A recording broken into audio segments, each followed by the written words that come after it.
In this video, we're going to talk mysterious EIN number. You have established ministry or your private association. It's faith-based. And you've been hearing about the EIN number. So you're going to fill out an SS4 form, or personally, I love to refer my people to In Touch Business Solutions. They're the professionals. They do it for you and make sure it's done quickly and easily. But I want you to know why. An SS application for employer identification number. Maybe I'm not even an employer, but let's go a little deeper. This is for use by employers, corporations, partnerships, trusts, estates, churches, government agencies, Indian tribal entities, certain individuals, and others. So you don't have to be an employer. Why are we doing it as a faith-based organization? Well, we want to open a bank account for banking purposes only. So we're going to get EIN number. If you happen to want to do this on your own, you can easily get this form. You can do all of this all online at the irs.gov website. Again, love to send you to my referral. But you're going to fill out name, address, all those good things. You'll go down to 9A, type of entity, and check two boxes, church or church-controlled organization, because you're a faith-based organization, as well as other nonprofit organization. And you're going to put faith-based organization in there. Then in section 10, the reason for applying, banking purposes. And that's pretty much it on this SS4 form.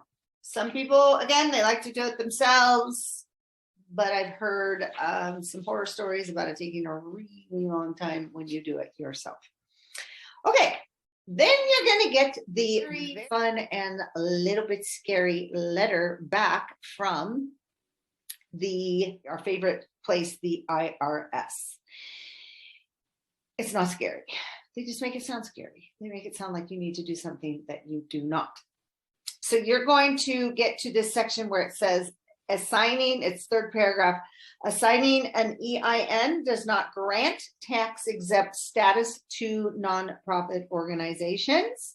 Couple sentences later, to apply for recognition of tax-exempt status under the Internal Revenue Code section 501c3, organizations must complete a Form 1023 series application for recognition. What they're saying is if you file that Form 1023, they're going to automatically put you right back in that state-controlled public domain 501.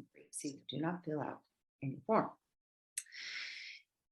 And the filing exception applies to you. That is the very beginning of the 5th paragraph, and that is you.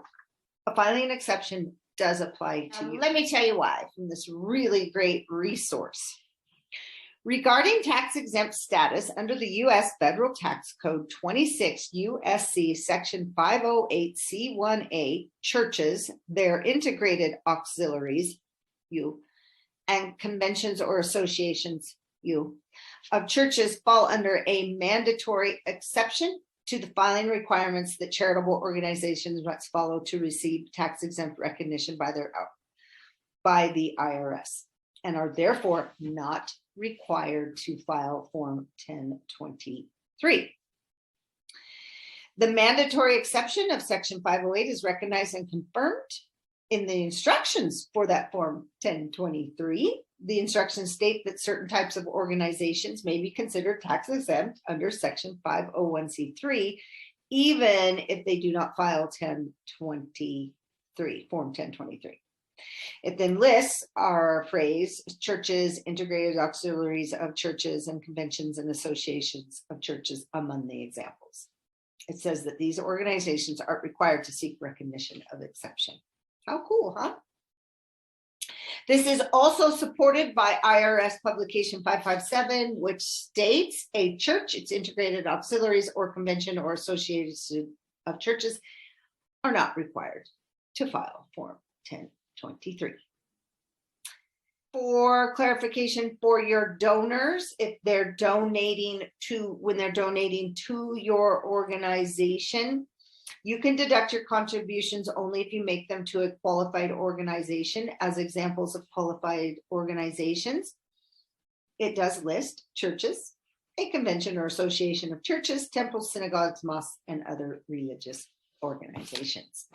Remember, like, subscribe, and share to this channel. I appreciate it much. Also, remember that I do offer a free consultation to talk about your natural or alternative healthcare healing association or healing ministry. That is my niche. That is who I do best working with.